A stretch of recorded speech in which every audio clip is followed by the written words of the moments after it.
Luz y sal, hermanos. Pues vamos a comenzar nuestra clase pidiéndole a Dios que nos envíe su Santo Espíritu para que nos ayude a profundizar en su palabra, para que nos ayude a ser valientes y defender su palabra de todos los ataques, tanto de dentro como de fuera de la iglesia, defender la sana doctrina, que Dios nos dé la fortaleza no solo de comprender, sino también de elevar nuestra voz y defender, en el nombre del Padre, del Hijo y del Espíritu Santo, todo aquello que es el patrimonio de la Iglesia Católica y que es doctrina y que son sacramentos. Vamos a ver el día de hoy una lección, pero antes quiero comentarles un suceso muy triste que acaba de pasar hace apenas un par de días. Hubo una profanación de una catedral católica en el estado de Coahuila, en la ciudad de Saltillo. Se ofreció una misa en acción de gracias para colectivos homosexuales de aquella diócesis. Nuestro Señor Jesucristo nos enseña a detestar el pecado y abrazar al pecador, pero la misa que se ofreció ahí era más un aplauso para los que cometen esos pecados contra la carne que un llamado a la conversión y al arrepentimiento. Por esa razón debo decirles que el día de hoy me encuentro muy triste y muy enojado, porque la profanación no vino de los enemigos de Cristo, ni de los enemigos de la Iglesia, sino que vino directamente de nosotros. El obispo Raúl Vera, ¿verdad?, tomó esa decisión lamentable, que escandaliza a nuestra comunidad, que hiere profundamente la fe de nuestro pueblo. En un afán por ganarse el aplauso del mundo, pues este obispo tomó esa decisión, ¿verdad?, de hacer una misa gay. Ya había hecho otra antes, en realidad no es la primera vez que lo hace. Cuando un pastor de la Iglesia Católica traiciona a Cristo de esta manera, siempre recibe una ganancia. Recibe, en primer lugar, el aplauso del mundo. En segundo lugar, donaciones jugosas, reconocimiento, y dicho y hecho.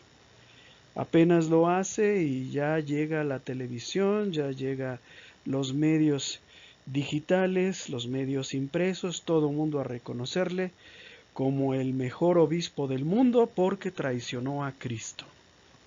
En cambio, aquellos hermanos nuestros que están dispuestos a morir por la sana doctrina y por la fe en Cristo Jesús, son perseguidos, son asesinados, son encarcelados, son hostigados permanentemente. Entonces, observen ustedes cómo trabajan los hijos de la oscuridad. Y por eso es importante también nuestra lección. Parece que no tiene nada que ver, pero van a ver ustedes como sí tiene mucho que ver, porque cuando nosotros no valoramos lo que tenemos, nos parece mejor el aplauso del mundo, ¿verdad?, la amistad del mundo, que tener la amistad de Jesús.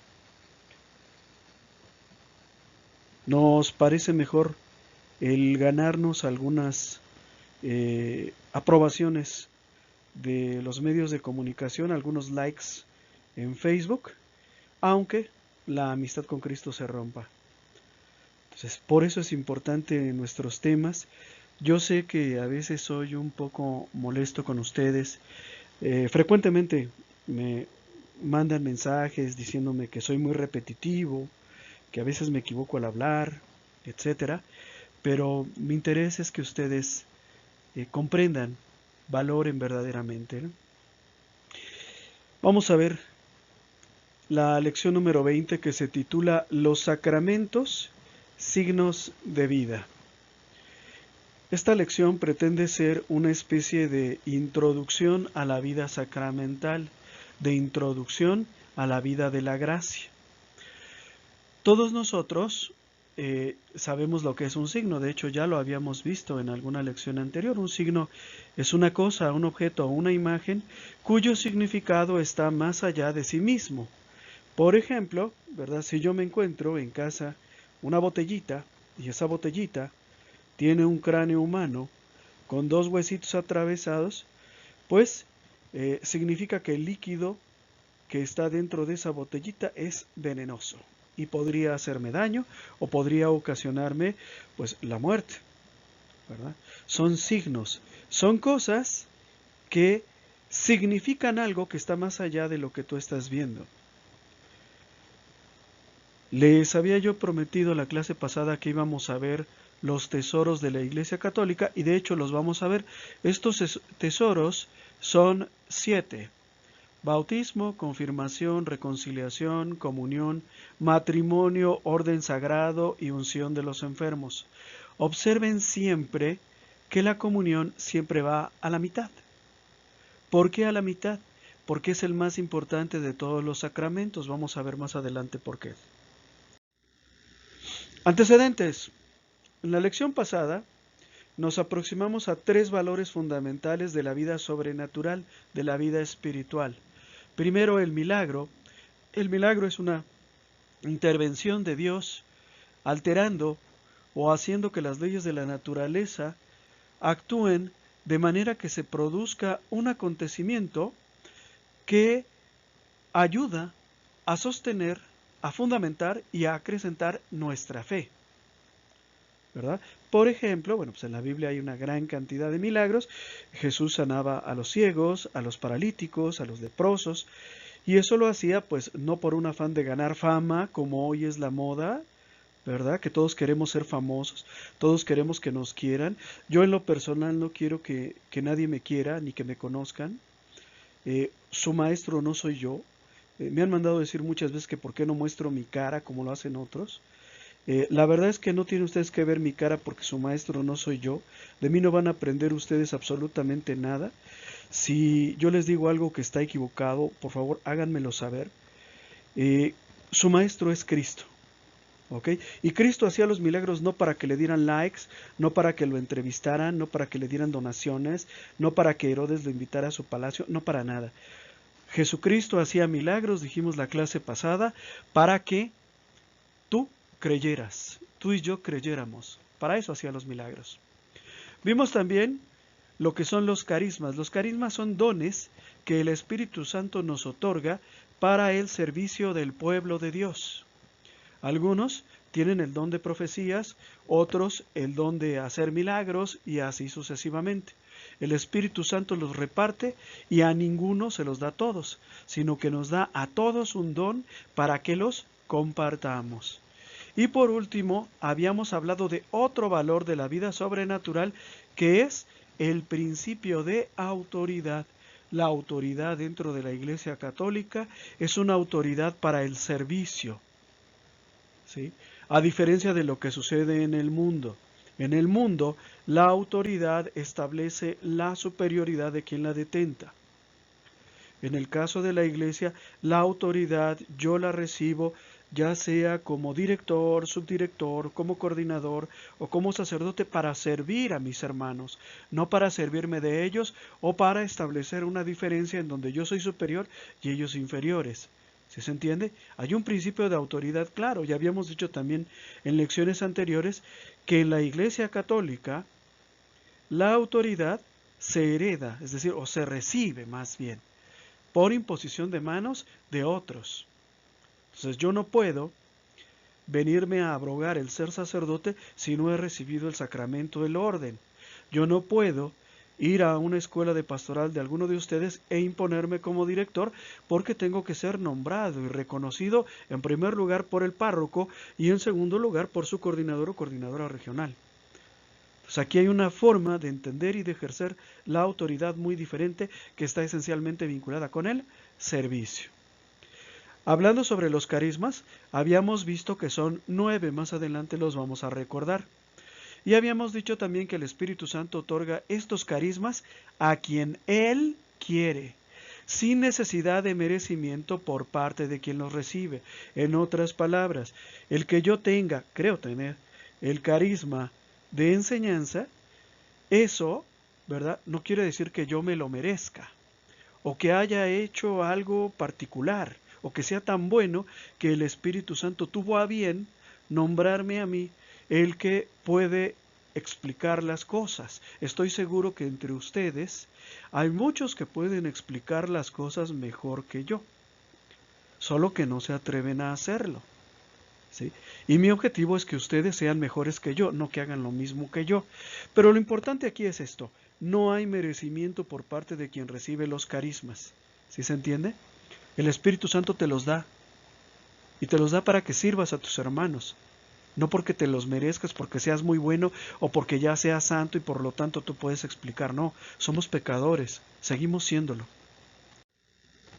Estos carismas son dispensados para beneficio de la comunidad, no para provecho personal de quien los recibe.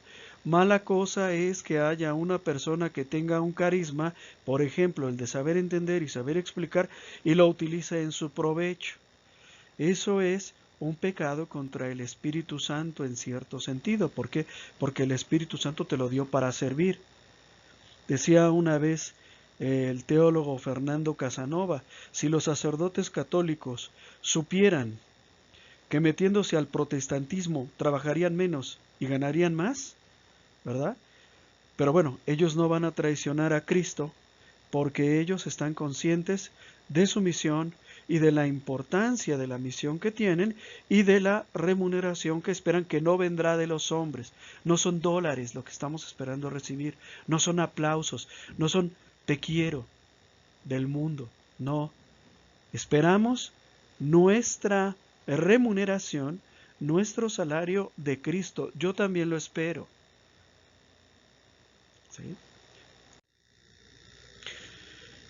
El don supremo, el don de dones, por decirlo así, el más grande es la gracia. Y vamos a ver lo que significa la gracia. Por gracia entendemos un don gratuito que Dios concede al hombre de índole sobrenatural, en orden a que, con su auxilio, el hombre pueda preferir el bien y rechazar el mal para conseguir la vida eterna. Esta es la definición de gracia. Les voy a pedir que la busquen en su lección, que la subrayen y que se la aprendan. ¿Por qué? Porque los conceptos son muy importantes. Ya se los he dicho muchas veces y se los recuerdo en alguna ocasión, precisamente al teólogo Fernando Casanova, Alejandro Bermúdez, de EWTN y Así Prensa, le preguntaba cómo se le hace para engañar a un católico, cómo se le hace para confundirlo y hacerlo que apostate, que abandone su fe. Y él decía, la clave son los conceptos. Si a ustedes se les olvida lo que significa la palabra gracia, ahí entra el evangelista, ahí entra el evangélico, perdón, ahí entra el protestante, ahí entra el sectario a confundirlos toditos. Por eso vamos a ver con detalle este concepto. Es un don gratuito. ¿Qué significa? Que es un regalo, que el hombre es incapaz de merecerlo. Es un obsequio que Dios nos concede con base en su sola bondad. La gracia es un don gratuito, es un regalo. Dios la concede, no soy yo el que la gana, el que la conquista, no es como el conocimiento de las cosas humanas. Yo entré aprendiendo los números del 1 al 5, después del 1 al 10, después del 1 al 100, después aprendí a sumar y conquisté, me gané el conocimiento de aprender a sumar, restar, multiplicar y dividir. ¿Sí? Pero yo lo conquisté, yo lo arranqué.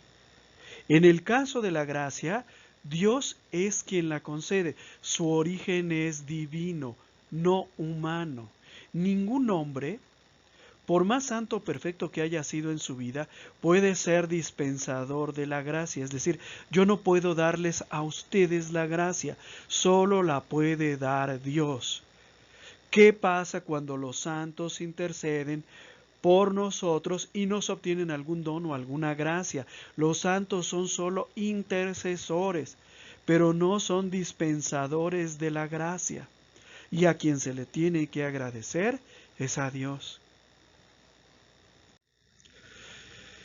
La gracia es de índole sobrenatural. ¿Qué quiere decir sobrenatural? Que cae dentro del misterio de Dios, que no se aprecia por medio de los sentidos, sino que solo es visible a los ojos de la fe.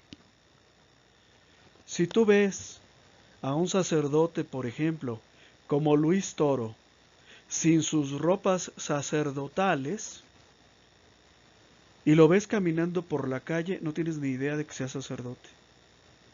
¿Sí? Es decir, el don que tiene no se aprecia por medio de los sentidos. ¿Cómo se aprecia? A los ojos de la fe. Por eso se dice que es sobrenatural. El mundo hábilmente nos ha hecho confundir esta palabrita sobrenatural con todo lo que es diabólico, pero no quiere decir eso, quiere decir que está más allá de lo que podemos captar con los ojos humanos, es de índole sobrenatural, cae dentro del misterio de Dios. Es un auxilio, es una ayuda. Este don refuerza la voluntad y aguza la inteligencia. ¿Para qué? Para que podamos descubrir y detestar el mal que estamos haciendo y para que podamos valorar y agradecer el bien que estamos haciendo. Cristo en la cruz. Para los que no reciben la ayuda de la gracia, o más bien para los que han rechazado la gracia, Cristo en la cruz es una imagen detestable, odiosa, inentendible. Un hombre sangrante golpeado. Pero para quien ha recibido la gracia de Dios, entiende que ahí hay un gran gesto de amor por ti y por mí. Y que hay algo que debemos de agradecer y que hay un amor al que tenemos que corresponder. La gracia nos ayuda a que lo entendamos, a que lo valoremos. Dice ahí aguza, nos pone abusados, despiertos, despierta nuestra inteligencia. Pero el hombre sigue conservando la libertad de decisión. Es decir, la gracia que actúa en mí ya me dijo que lo que estoy haciendo, ¿verdad? Viviendo con una mujer que no es mi esposa es pecado. Pero yo tengo la última palabra.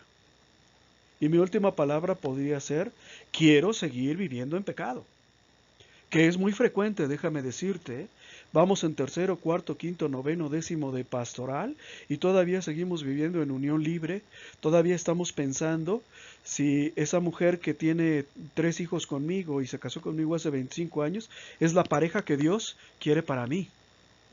O sea, a los 50 ya, hermanito, pues ya lo más seguro es que así te quedes. ¿Sí? Entonces, siempre Dios va a respetar nuestro derecho a decidir. Yo ya sé que lo que estoy haciendo es pecado. Ya me lo enseñaron, ya me lo dijo el Espíritu Santo, ya lo vi, pero quiero seguir así. Y son muchos los que optan por ese camino. Dentro y fuera de escuela de pastoral, ¿verdad? Dentro y fuera. Por su fin, es decir, la gracia tiene una finalidad. La gracia se otorga para que podamos conseguir nuestra salvación, para que podamos acceder a la vida eterna. No se otorga para que seamos célebres, famosos, nos den likes en internet, nos den jugosas donaciones para que sigamos haciendo este tipo de videos. No es para eso, ¿eh? Es para que ganemos la vida eterna, para nuestra propia salvación. Ahora bien, por su forma de actuar en la iglesia, la gracia puede ser habitual o santificante o actual. Habitual viene de hábito, santificante viene de santidad. ¿Qué es un hábito? ¿Quién se acuerda? Lo vimos en primer grado. Hábito es una disposición estable del espíritu. Es decir, es algo que yo hago siempre, no ocasionalmente. Algunas personas tienen el hábito de levantarse temprano. Y aunque sea sábado o domingo, que no van a ir a trabajar, de todos modos se levantan a las 4 de la mañana. ¿Sí? Y santificante quiere decir que nos ayuda a santificarnos. Entonces, este es el primer tipo de gracia, habitual o santificante. Segundo, la gracia actual. Actual viene de acto, de lo que hacemos, de lo que obramos. ¿Sí? Vamos a hablar en primer lugar de la gracia actual o santificante y nuevamente les pongo la definición en color rojo para que no me digan que no la vieron y los invito a que la busquen en su lección, la estudien, se la aprendan, traten de entenderla, explicarla con sus propias palabras, ¿sí? Miren, durante los muchos años en que yo fui director de segundo grado en escuela de pastoral, siempre me pasaba una cosa. A la siguiente clase les preguntaba, ¿qué es la gracia? Y ya nadie se acordaba después de una semana. Y eso el propagandista sectario lo aprovecha, no tienes idea de cómo. Porque si a ti se te olvida, ¿verdad? Por ahí alguien puede entrar a manipular, a tergiversar el concepto y a hacer lo que diga otra cosa que no tiene nada que ver. Entonces la gracia actual, o habitual o santificante es una cualidad sobrenatural inherente al alma que hace al hombre partícipe de la naturaleza divina, templo del Espíritu Santo, amigo de Dios, hijo del Padre, hijo adoptivo del Padre, heredero de la gloria y en consecuencia apto para realizar actos meritorios para conseguir la vida eterna. Apréndanselo, por favor, revísenlo, anótenlo, póngalo en un cartel ahí en su casa o en la parroquia, no sé, en el salón donde toman escuela de pastoral, para que no se les olvide y si se les olvida repasarlo. Vamos a ver con detenimiento esta definición. La gracia habitual, ¿verdad? O la gracia santificante es una cualidad sobrenatural, ¿sí? Es una cualidad sobrenatural. ¿Qué quiere decir sobrenatural? Que es un elemento que se adiciona a la persona para elevar su valor, no en lo natural. No va a cambiar mi cara, no voy a ser más alto, no voy a ser más guapo, no voy a ser más fuerte. No en lo natural, que puede seguir siendo de la misma calidad anterior, sino en lo sobrenatural, para acercarlo a Dios en semejanza. Tú puedes ver a una persona totalmente ordinaria y sin embargo en esa persona está actuando la gracia. Dicho sea de paso, cuando Jesús predicaba su doctrina y hacía milagros, las personas que lo veían no podían creer que ese Jesús fuera el Hijo de Dios. ¿No es este el hijo de carpintero? ¿No es el hijo de María? Porque cuando las personas veían a Jesús, lo que veían era una persona totalmente ordinaria, ni más guapo, ni más alto, ni más fuerte que cualquier otro hombre de su tiempo. Sin embargo, lo que él tenía era algo que no se podía percibir, ¿verdad? A los ojos del cuerpo. ¿Por qué? Porque es una cualidad sobrenatural que se hunde en el misterio de Dios. Dios le dio los atributos que lo distinguían. Inherente al alma, es decir, que atañe solamente al alma. ¿Sí? La palabra inherente quiere decir que está fuertemente vinculado al alma. Ordinariamente, tan solo queda en la vida interior o espiritual del hombre, aunque en ocasiones trasciende al exterior del hombre. La acción de la gracia por lo regular no se nota. Sin embargo, en ocasiones excepcionales ha habido que sí se nota, ¿verdad? En alguna ocasión me visitó un sacerdote que cuando uno lo veía y cuando uno platicaba con él sobre todo, te infundía una paz y una confianza increíble. Y entonces, esos son esos raros momentos en los que la gracia se traduce al exterior, pero por lo general queda estrictamente dentro de la vida interior, porque es una cualidad inherente, es decir, solamente vinculada al alma. La gracia habitual o santificante nos hace partícipes de la naturaleza divina. ¿En qué sentido? En el sentido de que nos convierte en familiares de Dios, hijos adoptivos de Dios, capaces de relacionarnos con Él. reduce, por decirlo así, la distancia que separa a la criatura del Creador. Un poco lo que decíamos hace unas lecciones. O sea, ¿quién soy yo para ir a la casa de Dios a platicar con Él? ¿Quién soy yo para que me reciba? ¿Quién soy yo para que me escuche? Si estoy todo lleno de pecados, necesito la gracia. Y la gracia me hace hijo de Dios. Y la gracia me permite que entre en esa relación con Dios.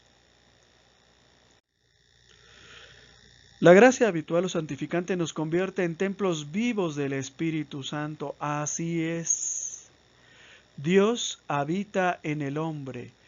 Cada uno de nosotros es portador de Dios, portador de Cristo.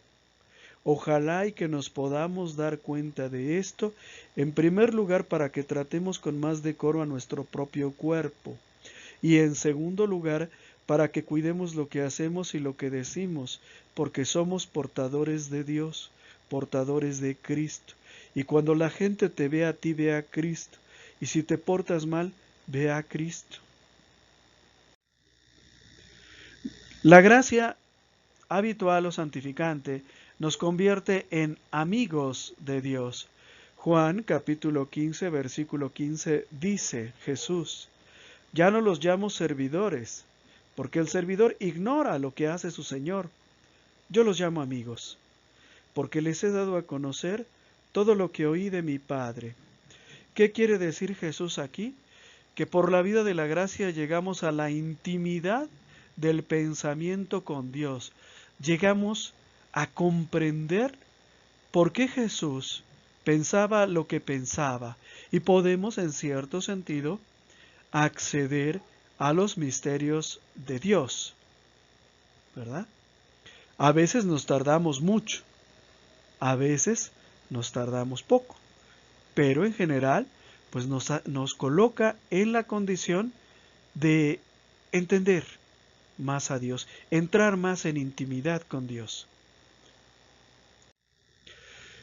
Hijos adoptivos del Padre. Ya vimos que solamente tenemos un solo Señor Jesucristo, Hijo de Dios.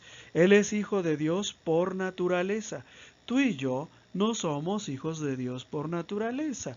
Dios es espíritu y tú y yo somos de carne y hueso. Somos hijos de Dios adoptivos. ¿Cómo llegamos a ser hijos adoptivos de Dios? Por nuestra unión con Cristo. Principalmente por nuestro bautismo que por supuesto es en el nombre del Padre, del Hijo y del Espíritu Santo. Por nuestro bautismo nos volvemos hijos adoptivos de Dios. No podemos ser hijos de Dios por naturaleza, pero lo somos por adopción. Lo somos en Cristo. En la medida en la que yo me hermano a Cristo, me hago hijo de Dios. ¿Sí? Herederos de la gloria. Al ser hijos adoptivos, somos hijos adoptivos, pero hijos. En otras palabras, tenemos derecho a la herencia. La herencia de la que Jesús nos habló es la vida eterna junto al Padre, la felicidad eterna junto al Padre. Esa es la herencia que tú y yo esperamos recibir. ¿Sí? ¿Por qué esperamos recibirla? Porque también somos hijos.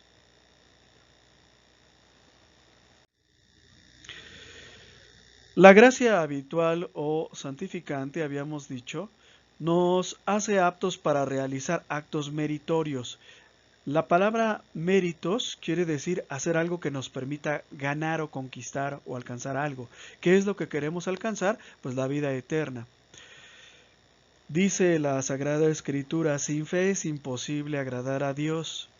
Yo puedo hacer muchas cosas buenas y ser ateo.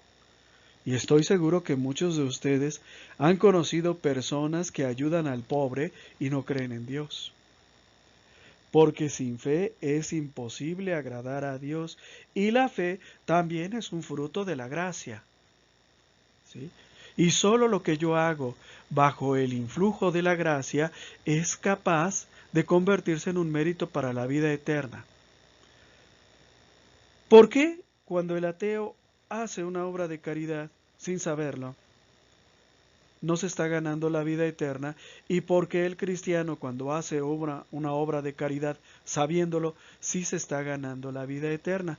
Bueno, porque hay una reflexión que tiene que ver mucho con el pecado. El pecado original, que es aquel pecado con el que todos nacemos, y el pecado mortal en el que nos encontramos, nos impiden obtener mérito alguno en todo lo que hagamos. ¿Sí? Un solo pecado mortal regresa a cero la cuenta, ¿eh? O sea, yo pude haber hecho muchas acciones de misericordia, estar bautizado, y un día decido que voy a caer en pecado mortal y mi cuenta va a cero. Les recomiendo leer los sermones del santo cura de Ars. O sea, por un minuto puedo perder la vida eterna. Puedo haber tenido toda una vida de santidad y en el último minuto de mi vida perder la vida eterna. Porque el pecado original nos impide, o el pecado mortal nos impide, obtener mérito para la vida eterna. Cuando nosotros estamos en pecado somos enemigos de Dios y nuestras relaciones con Él están rotas.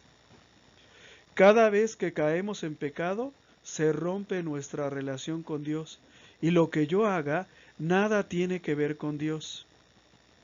Gran error el de algunos que creen que pueden comprar su conciencia espiritual, que pueden comprar su paz interior, ¿verdad? Doy una limosna a los pobres, ayudo a los niños con cáncer y sigo vendiendo drogas. Pues no. O sea, cuando yo vendo drogas, caigo en pecado. Por lo tanto, lo que estoy haciendo ya no es meritorio, ya no me sirvió. Necesitaría abandonar mi vida de pecado, restablecer la amistad con Dios. ¿Sí? Todo en orden a conseguir la vida eterna, que es nuestro último fin. La vida, la felicidad eterna junto a Dios es lo único que queremos y es a lo único a lo que aspiramos. Nos ha hecho falta a nosotros en Escuela de Pastoral insistir un poquito en esta parte de la vida eterna. No se habla mucho del cielo y no se habla mucho del infierno. Y la verdad, hermanos, es que hay vida eterna. Hay infierno, ¿verdad? Para los que hayan tenido la desdicha de morir en pecado, y hay cielo para los que hayan restablecido la paz y la amistad con Dios. De todo lo anterior, se deduce que la gracia habitual es un hábito, un modo de ser, un estado permanente en el que el cristiano debe vivir y en el que le es preciso morir. La gracia habitual es absolutamente necesaria para todos, a fin de conseguir la vida eterna. ¿Sí? La gracia habitual se pierde con el pecado mortal. El pecado venial no hace que se pierda la gracia, pero debilita nuestra voluntad y disminuye la gracia. Lo que les decía yo hace un momento, si en el último minuto caigo en pecado, ¿verdad? Por ese pecado que cometí en el último minuto de mi vida, pues perdí la vida eterna. Y al revés, por un arrepentimiento y un abandono del pecado en el último minuto, pues puedo ganar la vida eterna. Caso más patente, pues San Dimas, el buen ladrón, que se robó el cielo y se lo robó en el último minuto, ¿verdad? En el último minuto se dirige a Jesús, reconoce su pecado, pide perdón y Jesús le dice, hoy estarás conmigo en el paraíso, hoy estarás conmigo en el lugar de descanso, hoy estarás conmigo en el cielo. ¿Por qué? Porque en el último minuto Él lo ganó, pero en el último minuto tú y yo podríamos perderlo. La gracia, por la bondad de Dios, la gracia se puede recuperar cesando el estado de pecado. Y el estado de pecado cesa, se termina en nosotros por el acto de contrición, es decir, por el arrepentimiento sincero, con el deseo de no volver a pecar, ¿sí? O bien por la acción de los sacramentos. principalmente un sacramento que Dios nuestro Señor en su bondad quiso establecer, que es el sacramento de la reconciliación, penitencia o perdón de los pecados, que en realidad es el mismo. ¿Sí? Entonces, cuando hemos pecado, ¿verdad? Y hemos perdido la gracia habitual o la gracia santificante, no es para siempre. La podemos recuperar. No sé qué esperan algunos para reconciliarse con Dios, ¿eh? No sé qué esperan algunos para confesarse. Pero la podemos recuperar, eso es una realidad. Y es posible esto porque nuestro Señor Jesucristo obtuvo para nosotros los medios de justificación. ¿Y cómo obtuvo los medios de justificación? Los medios para hacernos justos. Pues los obtuvo pagando el precio en la cruz, por medio de su pasión, muerte y resurrección. En la cruz nuestro Señor Jesucristo se ofreció por el perdón de los pecados, los tuyos y los míos, así que pues no hagamos inútil la sangre de Cristo. No nos tardemos mucho en reconciliarnos con Dios. Cuando estamos en pecado mortal es imposible para nosotros obtener mérito alguno. Podemos realizar obras buenas, aunque no meritorias para la vida eterna. Es lo que les decía, o sea, yo puedo hacer una buena obra, pero esa buena obra no me acerca a Dios, no me sirve para ganar la vida eterna. Qué bueno que ayudes a tu prójimo, pero necesitas abandonar el pecado. Algunas personas creen que se puede entrar en una negociación con Dios. Mira, tú me dejas seguir vendiendo drogas y yo ayudo a los niños pobres, ¿qué tal? ¿No? O si tú me permites seguir viviendo en adulterio, pues yo me comprometo a traer una despensa para los pobres cada mes. Y no, hermanos, es imposible esa negociación. Tienes que renunciar y abandonar al pecado. ¿Sí? Estas obras, las obras buenas que podamos hacer, ayudadas por la gracia actual, ayudan al pecador, lo predisponen para buscar su conversión. Ahora vamos a ver lo que es la gracia actual. Nuevamente comienzo con la definición. La gracia actual es un auxilio sobrenatural de Dios, por el cual Dios ilumina nuestra inteligencia y mueve nuestra voluntad para que hagamos el bien y evitemos el mal, en orden a obtener la vida eterna. Lo pongo nuevamente con rojo, les pido que vayan a su lección, que lo subrayen, que se lo aprendan, que lo entiendan, que lo expliquen, ¿verdad? Para que se queden con el concepto, no luego llegue el propagandista sectario y les arrebate la semilla que fue sembrada en ustedes. Vamos a analizar la definición. En primer lugar, es un auxilio sobrenatural. Es un auxilio, es una ayuda, no es coacción, es una invitación que Dios nos hace desde el interior de nosotros. Pero Dios respeta nuestra elección, nuestra decisión. Miren, hay algunas personas que dicen, yo voy a misa cuando me nace. Lo que estas personas no se dan cuenta es de que a ellos no les nace, es la gracia actual que están recibiendo. Y por eso van a misa. Pero como ellos no saben lo que es la gracia actual, resulta que para la próxima semana, si no sienten bonito, si no sienten la necesidad de consuelo, ya no van. Y Dios lo respeta. O sea, si yo fui la semana pasada a misa porque me nacía, y esta semana ya no voy porque ahora no me nace, Dios respeta nuestra elección, respeta nuestra decisión. Dios es un caballero, a nadie obliga a nada, porque a fuerzas, decía mi mamá, ni los zapatos entran. La gracia actual ilumina la inteligencia a modo de una luz sobrenatural. Nos permite contemplar la belleza del bien para que lo amemos y descubrir el horror del pecado para que nos apartemos de él. Fray Nelson Medina, por ejemplo, en alguna ocasión, él contó una historia de su mamá, ¿verdad? Fueron a misa allá en su natal Bogotá, en Colombia, y su mamá, ¿verdad? Habían estado presentes en una misa celebrada por un sacerdote partidario de la teología de la liberación.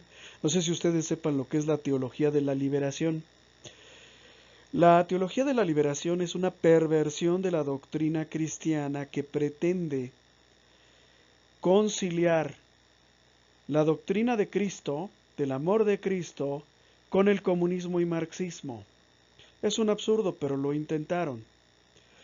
Cuenta Fray Nelson Medina que al salir de misa, su madre, que era una mujer humilde, una mujer del pueblo, le comentaba, no sé, se me hace extraño eso que dijo este sacerdote, arrebatarle sus propiedades a los ricos para aliviar la pobreza de nuestros hermanos pobres.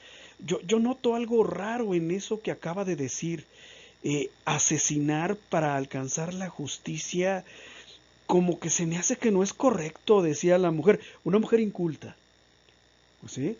Es decir, no está hablando su inteligencia. ¿Qué es lo que está hablando? La gracia actual. Por eso dice, a modo de luz sobrenatural, nos ayuda a descubrir el pecado. A lo mejor las otras personas que estaban en misa dijeron, sí, qué bueno, este padrecito tiene la razón, hay que fusilar a los que tienen bienes, robarle sus bienes y dárselos a los pobres para acabar con la pobreza, ¿verdad? Pero esa mujer, ¿verdad? Impulsada por la gracia actual, dijo, no, aquí hay algo raro, o sea, asesinarlos, arrebatarles, esto no está bien. Sí, lo dijo un padrecito, pero no está bien, ¿sí? Y cuando nosotros, por ejemplo, encontramos a un charlatán como el pseudo obispo Raúl Vera celebrando misas gay, o a un pseudo sacerdote como James Martin, el peregrino gris, y no sé cuántos que se predican a sí mismos, nos damos cuenta de que lo que están diciendo el mundo lo aplaude porque es lo que el mundo espera escuchar, pero no es la doctrina de Cristo. ¿Y quién te lo dice? ¿Cristo? No, te lo dice la gracia actual, ¿sí? Y la gracia actual es muy importante, porque nos ayuda a contemplar la belleza del bien para que lo amemos. No todos podemos contemplar la belleza del bien, ¿eh? Me recuerdo mucho a un amigo hace muchos años que un sacerdote se quiso acercar a él para convertirlo a Cristo. Y al sacerdote se le ocurrió invitarlo a comer. Lo invita a comer, pide a su cocinera que prepare un platillo más o menos sabroso, compra un vino y lo invita a comer. Para platicar con él, tener la oportunidad de estar en intimidad con él. Pero mi amigo, privado de la gracia actual, ¿qué creen que pasó? ¿Creen que se convirtió o que no se convirtió? No se convirtió, lo escandalizó, lo hizo que se alejara y detestara a Cristo. Recuerdo cuando me lo contó, me dijo, al ver todos esos vinos, todas esas viandas, me puse a pensar cómo estos padres se enriquecen a costillas del pueblo de Dios. No pudo contemplar la belleza del bien. No pudo contemplar el gesto de amor y de amistad. Es lo mismo, yo estuve enfermo hace poco tiempo. Si tú vienes a mi casa a verme, bueno, yo puedo creer que vienes a verme porque te preocupa mi salud, pero también puedo creer que vienes a ver a mi esposa o que vienes a ver que me robas. ¿Sí? Puedo verlo de diferentes maneras. ¿Cuál es la diferencia? La gracia actual. Entonces, la gracia actual ilumina nuestra inteligencia, nos permite comprender lo que de otra forma no comprenderíamos. Algunos creen que los que seguimos a Cristo es porque somos ignorantes. ¿Sí? Y la gracia actual te permite entender que un hombre que hace el bien no es porque sea un, como nos llaman a veces a los que ayudamos a nuestras esposas en los quehaceres domésticos, mandilones, ¿verdad? No es que seamos mandilones, sino que hemos descubierto que también este hogar es nuestro y que también lo tenemos que cuidar. ¿Y quién te lo dice? La gracia. Mueve nuestra voluntad, pues como es un auxilio también, Dios no nos obliga a actuar o a hacer aquello que nuestra propia inteligencia y la inspiración del Espíritu Santo nos está invitando a hacer. Nos estimula, dice aquí, para desear salir de la inercia, para desear salir del pecado, para que busquemos a Dios. Yo recuerdo muy bien que cuando yo vivía lejos de Cristo, había ocasiones, siendo yo estudiante universitario, tenía acceso a un cubículo y recuerdo que había ocasiones en las que yo me encerraba en mi cubículo y me ponía a llorar y yo ya no quería estar así. Ya no quería seguir sufriendo con una familia desintegrada, con tantos problemas, tantos vicios. Y es que, pues es la gracia actual la que nos hace desear ser felices, desear salir de la podredumbre, de la situación de pecado, la que nos hace ver lo feos que nos vemos cuando hacemos determinadas cosas, ¿no? Entonces, la gracia mueve nuestra voluntad, no nos obliga, no nos lo impone. Y la gracia actual se origina en la bondad divina, es decir, Dios nuestro Señor ha decidido salvarnos y es el que nos da la gracia para que podamos salir de nuestra situación de pecado. La gracia actual es absolutamente necesaria para que podamos comprender, desear y tender hacia el bien, para que podamos descubrir, detestar y alejarnos del mal en orden a la vida eterna. Con las solas fuerzas naturales nos es imposible pensar, desear y llevar a cabo nada en orden a conseguir la vida eterna. Dios quiere que nos salvemos y Dios pone en nuestro corazón el deseo de buscar la salvación que muchas de las veces se presenta para nosotros como un deseo de salir de nuestra situación de pecado, un deseo de dejar de sufrir, un deseo de dejar todos esos problemas, todos esos vicios, todo ese odio, todo ese rencor, ¿sí? ¿Y de dónde procede este deseo de abandonar el pecado? De la bondad de Dios. San Pablo en la carta a los Filipenses capítulo 2 nos dice: por eso, queridos míos, ustedes que siempre me han obedecido, trabajen por su salvación, con temor y temblor, no solamente cuando estoy entre ustedes, sino mucho más ahora que estoy ausente, porque Dios es el que produce en ustedes el querer y el hacer conforme a su designio de amor. Palabra de Dios, te alabamos, Señor. Es Dios el que nos mueve a buscarle, a amarle y el que nos mueve a hacer lo necesario para encontrarle. No fuimos nosotros los que un día decidimos inscribirnos a escuela de pastoral. Fue Dios el que nos impulsó a que nos inscribiéramos. Fuimos elegidos por Dios. La gracia actual se presenta en muy diversas formas y circunstancias que pueden ser positivas o negativas. Entonces fíjate bien, detrás de todos los acontecimientos de la vida Dios te está hablando, tanto de por medio de cosas buenas como de cosas malas.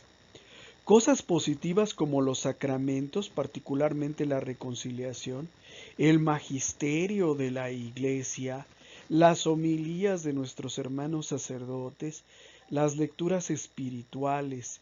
¿Quién de nosotros no ha estado a veces en una misa en donde la homilía del sacerdote habla de nosotros mismos? Y decimos, ah caray, como que ese padrecito me conoce, porque está hablando del pecado que yo cometo, ¿verdad? Del sentimiento negativo de odio, de rencor o de envidia que yo siento. Entonces decimos pues como que me conoce o no sé cómo lo adivinó, ¿no? Lo mismo en las lecturas espirituales. No sé si ustedes acostumbran lecturas espirituales. Yo antes leía mucho, ahora como estoy un poquito mal de la vista ya leo menos, pero había cosas que a mí me encantaban, ¿no? Y yo subrayaba y decía, oye, qué padre está esta frase. San Francisco de Asís, eres lo que eres a los ojos de Dios. Y esa es una forma como la gracia actual precisamente nos impresiona y nos lleva a comprender cosas que antes no comprendíamos. Pero también, fíjense bien, Dios nos habla y la gracia actúa a través de las cosas negativas, como por ejemplo las penas, las enfermedades, los dolores o la muerte de un ser querido. Me recuerda mucho a un hermano que, bendito sea Dios, todavía vive. Él enfermó de cáncer y él me decía, mira, yo antes de enfermarme de cáncer nunca busqué a Dios, nunca. Y si no me hubiera enfermado, probablemente no lo hubiera buscado. Entonces, fíjate bien, la gracia actual se puede presentar y llegar a nosotros en muy diversos momentos, no solamente buenos momentos, sino también malos momentos. Y nos dice la lección, en general, la gracia actual actúa por medio de todo lo que Dios permite, bueno o malo, para nuestra reflexión y para que le reconozcamos. Pues imagínate, hay cosas que tú podrías considerar malas y en realidad es la gracia que estás recibiendo, la gracia que está actuando, ¿verdad? Me recuerdo mucho a un joven que también me tocó conocer hace muchos años y pues él estaba enamorado de una chica, pero no se podía casar con ella porque tanto la chica como su familia le ponían una condición para que se casara, que renunciara a su fe católica. Y él estaba muy triste porque él pues la quería mucho, la estimaba mucho, quizás habían hecho como jóvenes demasiados planes, entonces el entender que ahora ya no podía ser su esposa, pues lo hacía sentirse muy triste, ¿verdad? Pero lo que él no vio ahí es que era la gracia que estaba actuando y que esa pena por la que él tuvo que pasar lo obligó a decidir entre o continuar perteneciendo a la iglesia que Cristo fundó y perder a esa chica, perder su amistad, perder su cariño, o bien conservar a la chica, pero irse a meter a una secta de esas de garage que por aquí en México ya abundan, ¿verdad? Entonces, él lo veía como negativo y él sufría, pero era la gracia actual la que le daba la fuerza para mantenerse y decir, mira, sí me duele perderte, pero yo voy a seguir siendo católico. El Señor siempre concede gracias actuales, siempre nos las concede, pero también es necesario que nosotros pongamos algo de nuestra parte y pues también nosotros colaboremos en nuestra propia salvación. Dios quiere que todos nosotros nos salvemos y lleguemos al conocimiento de la verdad, que nadie se pierda, pero también hay una parte que te toca a ti y a mí hacer. O sea, Dios quiere salvarnos, sí, pero tú tienes que hacer tu examen de conciencia y acudir al sacramento de la reconciliación. O sea, no es que todo ya esté hecho de una vez y para siempre, ¿no? No somos protestantes. Hay una parte que te toca a ti y que la tienes que hacer.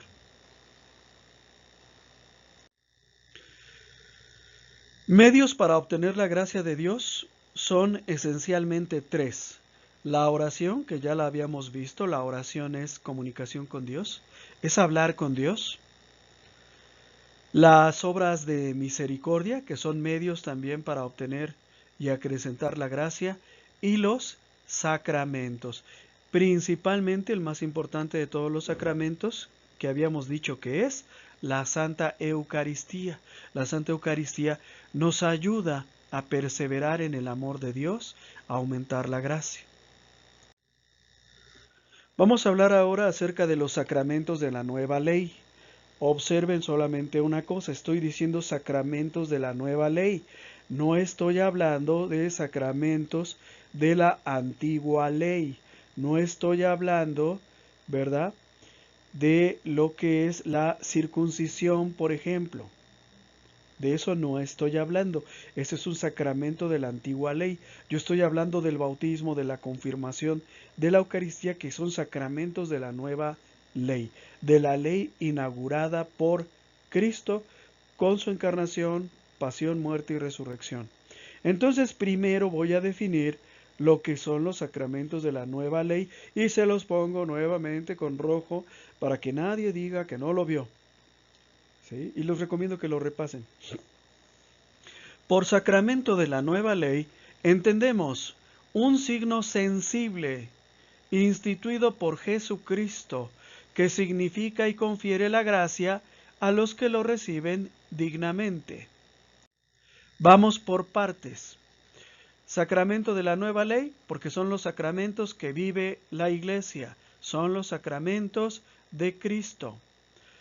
No se refiere a la forma como se entendían antes de Cristo, es decir, que no estamos hablando, cuando hablemos, por ejemplo, de circuncisión y de bautismo, no estamos hablando del mismo sacramento o del mismo rito, ¿sí?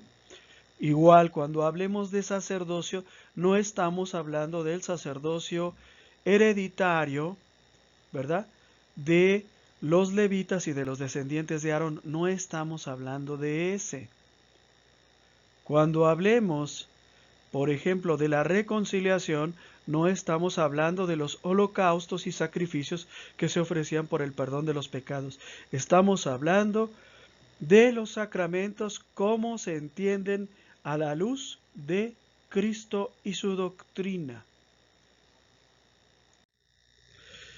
Los sacramentos son signos sensibles, es decir, son algo que se puede ver, que se puede tocar, que se puede percibir por medio de los sentidos. Por ejemplo, en el sacramento del bautismo, ¿verdad? La persona que se bautiza o el bebé que se bautiza, porque entre nosotros los católicos se acostumbra el bautizo desde niños, pues el bebé que se bautiza siente el agua, ¿eh? A veces llora, porque siente, se puede percibir, es un signo sensible. Instituido por Jesucristo, es decir, que los sacramentos, los 7 sacramentos, existen en la Iglesia Católica por disposición de Cristo, tienen su origen en la voluntad y en la decisión de Jesús. Solo Jesús instituyó los sacramentos. La Iglesia no instituyó los sacramentos, fue Cristo. ¿Sí? Y si Jesús no instituyó algo, ese algo no es sacramento.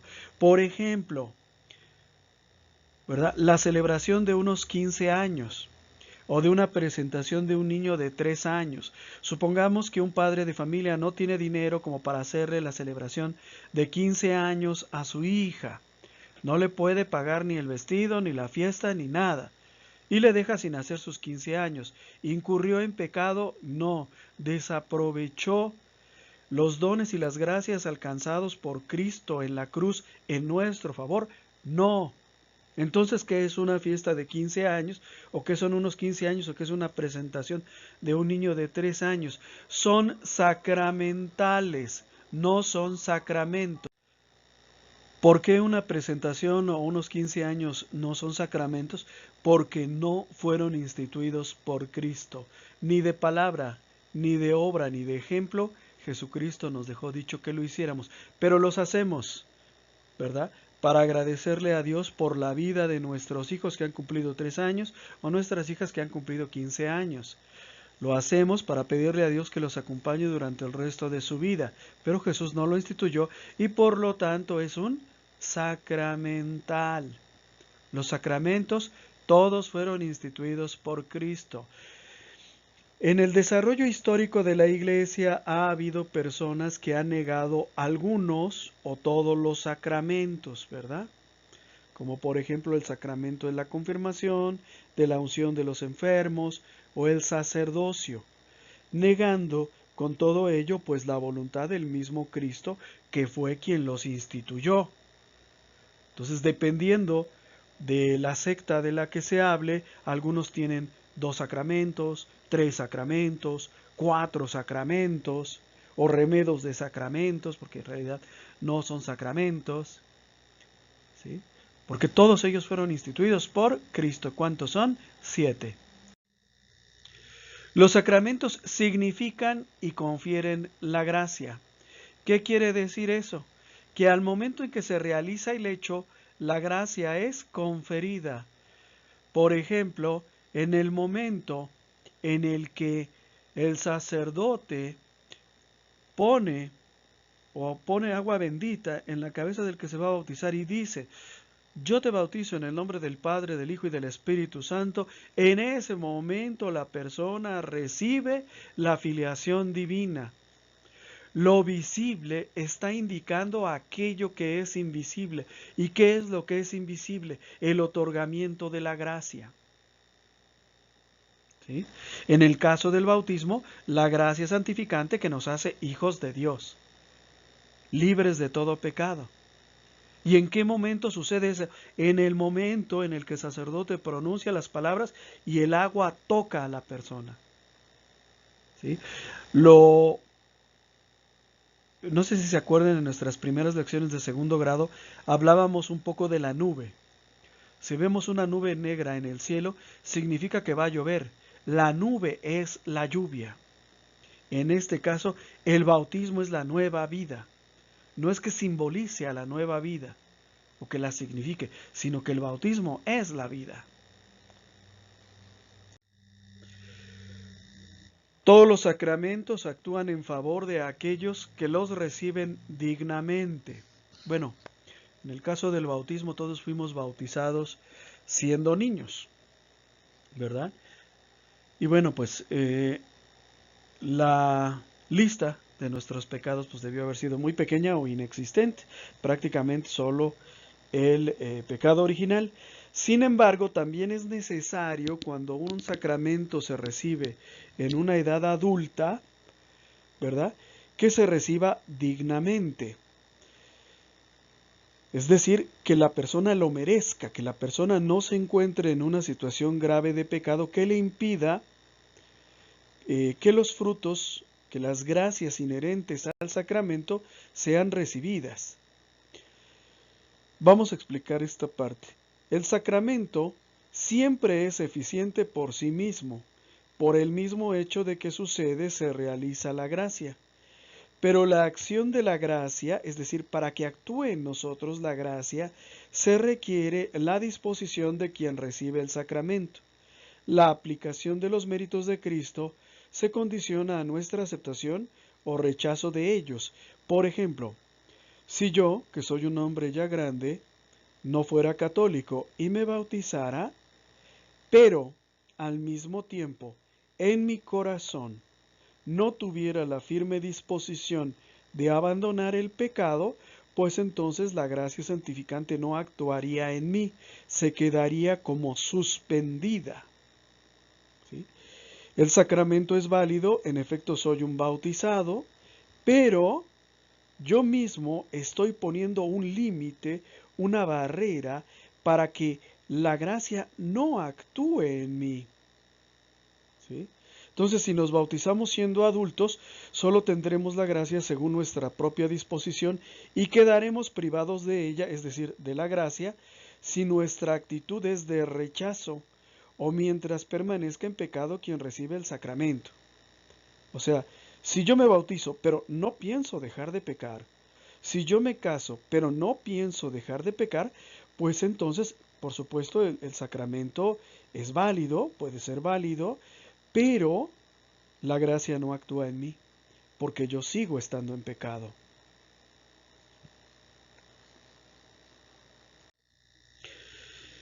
Todos los sacramentos contienen 3 elementos: la materia, la forma y el ministro. La materia es la cosa que lo constituye. Por ejemplo, en el caso del sacramento del bautismo, pues el agua es la materia, la persona que se va a bautizar también es la materia. La forma es lo que se dice al ministrar el sacramento. En el caso del bautismo, ¿verdad?, lo que el sacerdote dice es el nombre de la persona seguido de la frase: yo te bautizo en el nombre del Padre, del Hijo y del Espíritu Santo. Y el ministro es la persona que lo confiere. A cada sacramento corresponde un ministro, una forma y una materia. En el caso del sacramento del bautismo, por ejemplo, el ministro ordinario es el sacerdote, pero el ministro extraordinario es todo católico bautizado. En un caso de peligro, todos nosotros podemos bautizar. ¿Cómo? Con agua y repitiendo la forma que les acabo de decir. En el caso, por ejemplo, de la confirmación, el ministro es el obispo. El sacerdote solo puede serlo si es autorizado por el obispo, pero el ministro ordinario de la confirmación es el obispo. En el sacramento del matrimonio, por ejemplo, son los propios esposos los que se ministran el uno al otro el sacramento. Yo me doy y te recibo, ¿sí? Te recibo y me doy. En el matrimonio los ministros son los esposos. Por ejemplo, en el caso específico del sacramento del bautismo, tenemos aquí al sacerdote, que es el ministro, a la materia, que es el agua y que es la persona que recibe el bautismo, y a la fórmula, que es lo que dice el sacerdote que está ministrando el sacramento. Los sacramentos de la nueva ley, habíamos dicho, son 7. Bautismo, confirmación, reconciliación, unción de los enfermos, matrimonio y orden sagrado. Observemos que en el centro, en el corazón de la vida sacramental, está la Eucaristía. Y es que todos los sacramentos fueron instituidos por Cristo en orden a participar del sacramento de sacramentos, del sacramento más importante, que es la Eucaristía. Fíjense bien, nos preocupamos porque nuestros hijos se bauticen, se confirmen, pero no nos preocupamos porque participen en la Santa Eucaristía, y debemos de impulsarlos, debemos de insistirles, porque la Eucaristía es el más importante de todos. Hay diferentes formas de clasificar los sacramentos. Por ejemplo, en la lección se nos dice que los 5 primeros sacramentos, bautismo, confirmación, Eucaristía, penitencia y unción de los enfermos, son para nuestra santificación. En tanto que los 2 últimos sacramentos, el orden sacerdotal y el matrimonio, son para el gobierno de la Iglesia y para la multiplicación del pueblo de Dios. El Catecismo de la Iglesia Católica los clasifica en 3 grupos: sacramentos de la iniciación cristiana, bautismo, confirmación y Eucaristía, sacramentos de curación, penitencia y unción de los enfermos, sacramentos que están al servicio de la comunión y misión de los fieles, el orden sacerdotal y el matrimonio. Vamos ahora a hablar del carácter comunitario de la vida sacramental. Todos nosotros nos encontramos estrechamente unidos a Cristo.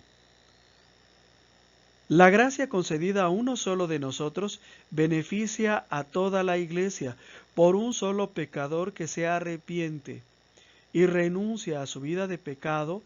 Toda la Iglesia aumenta en gracia, pero también al mismo tiempo, por cada uno de nosotros, en quien disminuye la gracia, se pierde el amor y la fidelidad de Dios, también disminuye, ¿verdad? Pues para todos nosotros la misma gracia. Este acto que acaba de cometer, este crimen que se acaba de cometer en Coahuila, en Saltillo, ¿verdad? De hacer una misa en donde se convalida o por los gestos del sacerdote se aprueba la comisión de un pecado, pues es algo que redunda en una pérdida de amor y fidelidad a Dios de toda la Iglesia. ¿Por qué? Porque estamos unidos a Cristo y estamos unidos entre nosotros, ¿sí? No somos independientes, como decía alguno por ahí hace algún tiempo, ¿no?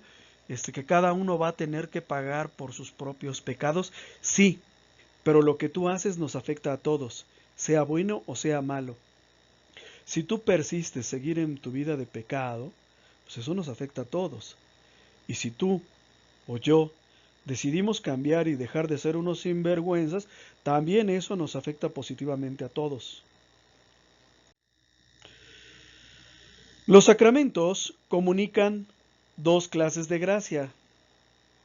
La gracia santificante o habitual, de la que ya hemos hablado, cada vez que recibimos los sacramentos, particularmente la Eucaristía, aumenta la gracia santificante en nosotros, pero también la gracia sacramental, es decir, que cada sacramento ofrece ciertos dones y ciertas gracias para aquellos que lo reciben dignamente. Por ejemplo, cuando una persona se va a casar, necesita ciertos dones, ciertas gracias para poder llevar adelante su vida de casado o de casada. Una fortaleza especial para ser fiel, para tener paciencia, ¿verdad? Se necesita la ayuda de Dios. Sin la ayuda de Dios, hermanitos, no podemos hacer nada. Y ustedes lo han visto. Hay matrimonios que no llegan ni a su primer aniversario de casados. ¿Por qué? Pues ya sea porque no quisieron recibir la gracia sacramental, es decir, renunciaron a casarse por la iglesia, no le veían ningún sentido, ningún chiste, ningún valor. O bien se casaron por la iglesia, pero oponiendo ellos mismos algún límite, alguna resistencia a la acción de la gracia, que sucede con mucha frecuencia, dicho sea de paso. Vamos a hacer ahora algunas precisiones. Los sacramentos confieren la gracia a los que no oponen impedimento personal. Oponen impedimentos los que reciben los sacramentos sin las debidas disposiciones para recibir la gracia. Por ejemplo, cuando yo confieso un pecado, recibo la absolución, pero no me arrepiento de haberlo cometido o incluso pienso seguirlo cometiendo. A veces, por ejemplo, cuando me recuerdo mucho de un amigo que una vez quiso ir a confesarse y el padre le preguntó: ¿eres casado o soltero? Y él respondió: vivo en unión libre con una mujer que no es mi esposa. Y el sacerdote le dijo: mira, entonces no te puedo confesar. ¿Por qué no? Pues porque tú, saliendo de aquí, tú vas a ir a volver a pecar. Podemos platicar de lo que quieras, te doy el consejo que quieras, pero la absolución no te lo puedo dar. ¿Por qué? Porque no tienes la disposición. ¿Sí? Cuando no tenemos la disposición, pues entonces estamos poniendo un impedimento. La persona que administra el sacramento, el ministro, no puede impedir la eficacia del sacramento por su indignidad personal, ya que en esta sagrada función no actúa su persona, sino la persona de Cristo, único dispensador de la gracia. En otras palabras, el hecho de que el ministro, sacerdote, obispo o laico que dispensa el sacramento sea indigno, sea un mal sacerdote, un mal obispo o un mal cristiano, eso no impide la eficacia del sacramento. Bautizado por un sacerdote pecador, de todos modos el bautismo es válido. ¿Sí? Sí, pero es que el sacerdote hacía esto, así sigue siendo válido. ¿Por qué? Porque el sacramento adquiere su vigor y su fuerza no de la santidad del sacerdote, sino de la santidad de Cristo, que es el único dispensador de las gracias, el único que nos puede dar la gracia. Cristo se vale del cuerpo del sacerdote para otorgar la absolución. El sacerdote no absuelve a nadie. ¿Sí? El sacerdote no absuelve a nadie. ¿Quién absuelve? Cristo.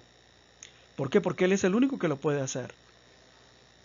Entonces, Cristo se vale de la persona, de los labios, de la mano, de los gestos del sacerdote para perdonar al pecador. Pero quien da el perdón es Cristo. Estoy en deuda con Cristo, no con el sacerdote. También hay otra clasificación que divide a los sacramentos en sacramentos de muertos y sacramentos de vivos. ¿Muertos a qué y vivos a qué? Muertos a la gracia, vivos a la gracia. Los sacramentos de muertos se ministran con el fin de que obtenga la gracia el que se encuentra en estado de pecado y privado de ella, o sea, muerto a la gracia.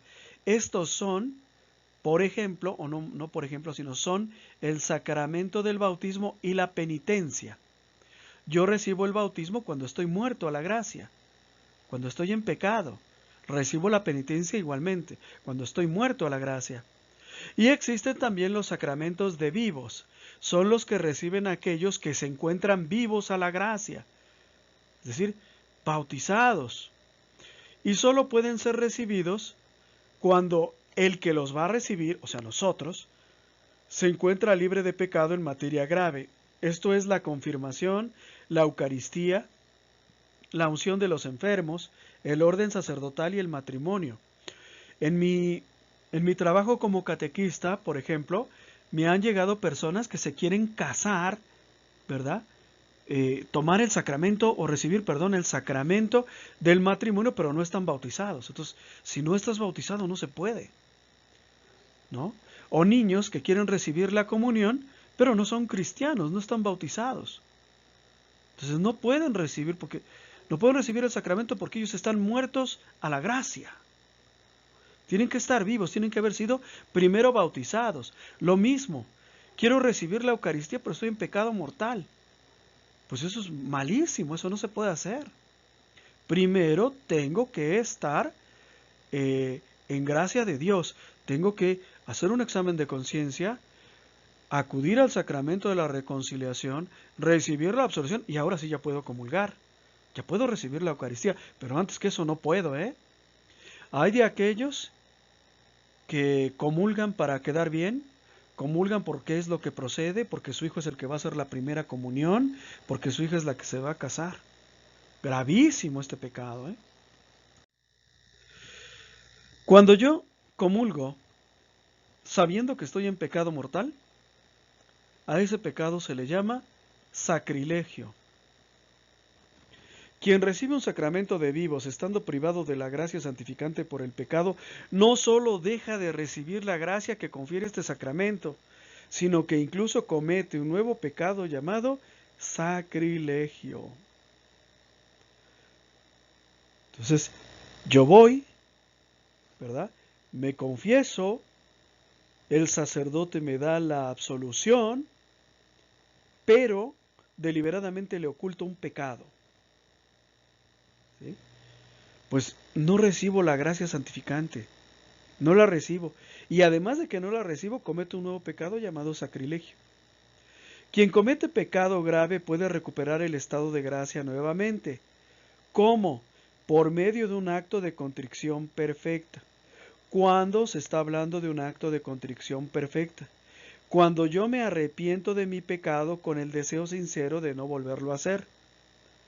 Pero esto no excluye que yo tenga que acudir al sacramento de la reconciliación. Por ejemplo, ¿verdad? Pues yo pude haber pecado, pero llego a misa temprano y participo en el acto de contrición y pido perdón a Dios por mi pecado y sinceramente me arrepiento de lo que hice. Bueno, puedo comulgar, pero eso no me quita la obligación de tener que ir al sacramento de la reconciliación. ¿Sí se entiende? O sea, no es intercambiable. No es como el protestante que se confiesa con Dios y nada más. ¿Por qué? Porque ¿cómo estás seguro de que Dios te haya escuchado, ¿no? Entonces, no. Nosotros tenemos que acudir al sacramento específico para reconciliarnos con Dios. Quien piensa que el sacramento es inútil y lo desprecia, pretendiendo el perdón de Dios con el solo acto de contrición, los protestantes, hace de lado la voluntad salvífica del mismo Cristo. Es decir, decide no utilizar un sacramento que Cristo nos dejó para que nos pudiésemos reconciliar con Él. No lo voy a usar. Sí, Cristo murió en la cruz para que yo fuera limpio de mis pecados y me dejó el sacramento de la reconciliación, pero no lo voy a usar. Y son muchos los que toman por ese camino. Son muchos de que ya están en segundo, tercero, cuarto, quinto y 20º de pastoral y seguimos en nuestros pecados. También hay sacramentos que se dice que imprimen carácter. Estos son el bautismo, la confirmación y el orden. Son sacramentos que se reciben una sola vez en la vida. ¿Qué es el carácter o por qué se dice que imprimen carácter? El carácter es un sello espiritual indeleble, es decir, imborrable, que permanece para siempre en nosotros hasta la vida eterna. El bautizado en el nombre de Cristo es cristiano, le pertenece a Cristo y llevará siempre la marca de Cristo, y en el cielo tendrá la marca de Cristo para su propio honor, y en el infierno también tendrá la marca de Cristo para su propia ignominia. Los sacramentos que imprimen carácter tienen dos fines. Primero, establecen una distinción dentro del pueblo de Dios en función del servicio que a cada uno le toca desempeñar. En segundo lugar, hacen apto o eficiente al que lo recibe para obtener o realizar algo dentro de la vida sacramental. Es decir, conceden al que los recibe la posibilidad de desempeñar algún papel en la vida sacramental, ya sea recibir los sacramentos o dispensar los sacramentos, como es el caso del orden sacerdotal. El sacerdote da los sacramentos, el bautizado recibe los sacramentos.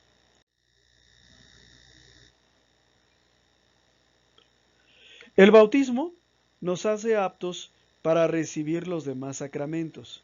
La confirmación nos hace soldados de Cristo, adultos en la fe y capaces de profesarla públicamente.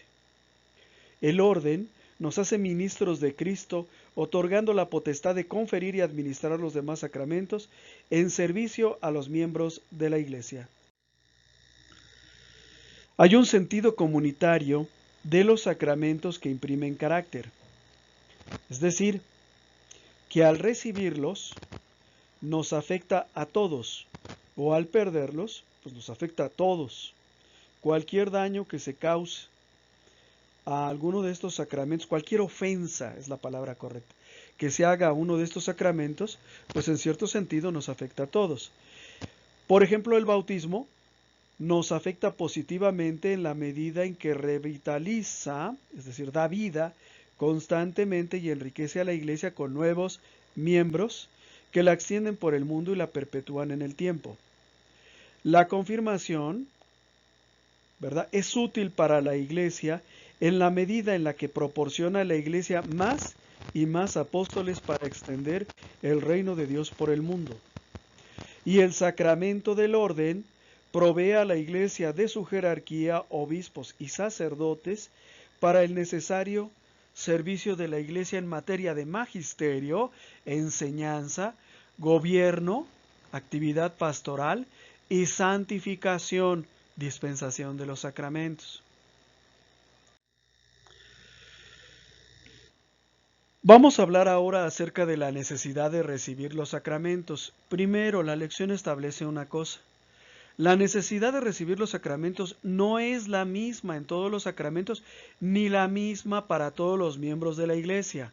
Por ejemplo, el bautismo es absolutamente necesario para todo el que quiera ingresar en la Iglesia y recibir los beneficios saludables del sacrificio redentor de Cristo en la cruz, o sea, recibir la salvación de Cristo. No hay otra manera de ingresar a la comunidad que Cristo formó que no sea el bautismo. ¿Sí? Pero el sacramento de la reconciliación no es necesario para todos al mismo tiempo, sino que solamente es necesario para quienes, habiendo sido regenerados por el bautismo, es decir, para quienes como tú y como yo ya estamos bautizados, tuvimos la desgracia de caer en pecado mortal. Si yo estoy en pecado mortal, yo necesito recibir el sacramento de la penitencia, reconciliación o perdón de los pecados, como lo quieras llamar. El que no se encuentra en pecado mortal no necesita acudir al sacramento. O lo necesitará si cae, si tiene la desgracia de caer en pecado mortal. Pero mientras tanto no lo necesita. No es un imperativo para él. El orden sacerdotal es necesario para la Iglesia en su totalidad, pero la necesidad es diferente, ¿verdad?, para cada uno de nosotros. Me explico porque creo que ya me comencé a enredar. Toda la Iglesia necesita que haya sacerdotes, porque todos nosotros recibimos del sacerdote los sacramentos, particularmente la Santa Eucaristía. Entonces, ¿es necesario para todos? Sí. Para el sacerdote, sí. Para el seglar, por supuesto que también. Pero no es igualmente necesaria para cada miembro en lo particular, ¿sí?, sino que su objetivo es que la jerarquía y el servicio se mantengan en ella. Entonces, tú y yo, que somos casados, por ejemplo, ya no podemos recibir este sacramento del orden sacerdotal. Ya no podemos. Nos quedamos con el sacerdocio bautismal, pero ya no podemos recibir el sacramento del orden, aunque sí necesitamos de ese sacramento porque necesitamos recibir los sacramentos y recibir a Jesús sacramentado. ¿Sí me entiendes? Bueno, espero que se entienda, perdón, porque al principio como que me comencé a cuatrapear. El sacramento del matrimonio es necesario también, pues no solamente para la Iglesia, sino para todo el género humano, porque por medio de este sacramento se hace siembra de nuevos cristianos. Crece la familia cristiana y crece la misma Iglesia. Crece el reino de Dios con nuevos miembros, ¿verdad?, para cumplir su fin escatológico de dar la mayor gloria a Dios. Yo puedo dar gloria a Dios, pero yo y mi esposa damos más gloria a Dios. Y yo y mi esposa y mis 3 hijos damos mayor gloria a Dios. ¿Sí se entiende? Entonces, ¿es necesario? Claro que es necesario para todos. Para todos. Dice aquí, para todo el género humano, es decir, no solamente la Iglesia. Los demás sacramentos, la confirmación y la unción de los enfermos, no son necesarios con necesidad de medio. Es decir, que no es que por medio de ellos se reciba especialmente la gracia, sino que son útiles para cada uno de nosotros, ¿verdad?, para que recibamos las gracias propias. Por ejemplo, yo puedo estar bautizado, soy hijo de Dios y confirmado. Sigo siendo hijo de Dios si no tengo la confirmación. ¿Qué es lo que me hace la confirmación? ¿Me hace más santo? No me hace más santo, me hace apto para defender mi fe y para exponerla. Lo mismo la unción de los enfermos. Si yo ya me reconcilié con Dios y estoy en peligro de muerte, ¿verdad?, pues puedo pensar que ya es suficiente. Pero si yo recibo la unción como un viático para la vida eterna, esto no va a hacer que se me perdonen los pecados, pero sí me va a dar la fuerza que se necesita para el combate final. Y el combate final es en la hora de nuestra muerte. Ahí donde el enfermo está solo, pasando por su Pascua, ¿verdad?, y donde el diablo está también presente para tentarnos, ¿verdad?, para decirnos no hay esperanzas, ¿sí? Seguiste a un Dios que no te socorrió, vas a irte al infierno, no hay perdón para ti. Esas son las tentaciones del diablo en el último momento de la vida. Yo me confesé, ¿me fueron perdonados mis pecados? Sí, pero necesito las gracias necesarias para ese último combate. No sé si se entiende. De todos los sacramentos, la Eucaristía es el sacramento por excelencia. ¿Por qué? Porque la Eucaristía no solamente nos otorga la gracia santificante, sino nos otorga también al mismo autor de la gracia, que es Cristo. Cuando nosotros comulgamos, recibimos a Jesucristo real y sustancialmente en la Eucaristía. Fíjense bien. Qué triste que haya tantos hermanos nuestros que no comulgan, que no sienten la urgencia de comulgar, que deciden que pueden vivir su fe sin necesidad de recibir a Cristo, estando en pecado. Son muchos los que viven en esta situación. Entonces, el sacramento más importante es la Eucaristía. Esfuércense por comulgar frecuentemente. Por último, la lección nos da una reflexión del Papa Juan Pablo II, dicha durante la oración del Ángelus del viernes 8 de diciembre de 1978, solemnidad de la Inmaculada Concepción de María. Precisamente el tema de la gracia, el Papa Juan Pablo II lo relaciona con la llena de gracia, que es la Santísima Virgen María. Nos dice el Papa Juan Pablo II, gracia significa una plenitud particular de la creación a través de la cual el ser, que se asemeja a Dios, participa de la misma vida íntima de Dios. Gracia quiere decir el amor y el don de Dios mismo, el don totalmente libre, dado gratuitamente, por el que Dios confía al hombre su misterio, dándole al mismo tiempo la capacidad de poder ser testigo del misterio, de colmar con él, con el misterio, su ser, la vida, los pensamientos, la voluntad y el corazón. La Santísima Virgen María cumple a la perfección todos los requisitos. Ella llenó su vida, sus pensamientos, su voluntad y su corazón con la gracia. Por eso la llamamos la llena de gracia. De hecho, a través de la Virgen María recibimos a Cristo. ¿Y quién es Cristo? El Hijo de Dios, pero también es el autor de la gracia. Entonces, fíjate bien, Dios pudo habernos mandado sus dones y sus gracias como Él quisiera, habernos mandado un rayo, ¿verdad? Con todas las gracias a cada uno. Sin embargo, María es el medio del que Dios se vale para que la gracia llegue a nosotros.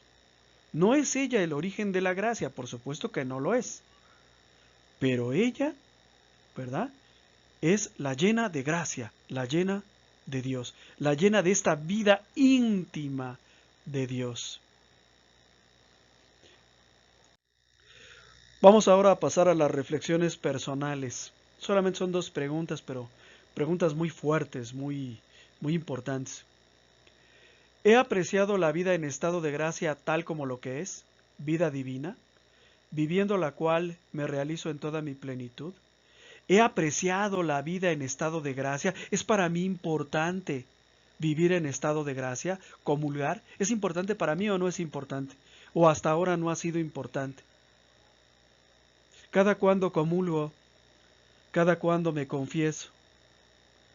El catecismo de la iglesia y los mandamientos de la iglesia dicen que al menos una vez por año. Los hermanos que han avanzado en la vida espiritual, bueno, pues una vez cada 3 meses. Un católico normal como tú y como yo, pues una vez al mes. ¿Sí? Entonces, este vivir en estado de gracia, vivir la vida divina, vivir en amistad con Dios, ¿lo valoro o no tiene mucha importancia para mí? Segunda pregunta. Aprovecho y estoy pendiente de todas las gracias actuales que de continuo Dios pone en mi camino para llevarme a la perfección. Es decir, sé distinguir cuando Dios está queriendo infundirme la gracia, cuando Dios me está hablando por medio de esos acontecimientos de la vida que a lo mejor a mí me hacen sufrir. Sé distinguir el mensaje. ¿Sí? Vivo con un hombre que me golpea, me maltrata, ¿verdad? Y vivo con él en pecado, en adulterio. Ese hombre un día toma sus cosas y se marcha. Y la mujer se pone a llorar. ¿Debería llorar o debería de darle gracias a Dios? Porque el último obstáculo que la alejaba de Cristo se ha marchado. ¿Qué debería de hacer? Frecuentemente lo interpretamos al revés, ¿verdad? No solamente no estamos al pendiente, sino que incluso cuando se presenta un hecho que nos permitiría regresar al estado de gracia, pues lo vemos como algo malo, lloramos, ¿verdad? Se murió mi amante, Se murió el que me vendía la droga. ¿Qué voy a hacer ahora? Ya no voy a poder robar, quedé ciego. Ahora voy a tener que trabajar. Pobre de mí. Pues a lo mejor es Dios que te quiere apartar del pecado. ¿No decimos líbranos de todo mal cuando rezamos el Padre Nuestro? Pues a veces eso significa que una persona a quien tú quieres se aleje de ti. Si esa persona, ¿verdad?, que te invita constantemente a pecar se aleja de ti, pues quizás sea algo que le deberías de agradecer y no sentirte triste. Entonces fíjense qué pregunta. Aprovecho y estoy pendiente de todas las gracias actuales que de continuo Dios pone en mi camino para llevarme a la perfección. Pues cada quien sabrá la respuesta. Resolución. Nos ponemos de pie y decimos todos fuerte y claro: defenderé mi estado de gracia como el mayor bien. Aprovecharé con esmero los auxilios de la gracia actual como debo. Muchas gracias, hermanos. Hasta aquí la lección de hoy. Y bueno, con el favor de Dios nos vemos la próxima semana. Que Dios los bendiga en el nombre del Padre, del Hijo y del Espíritu Santo. Amén.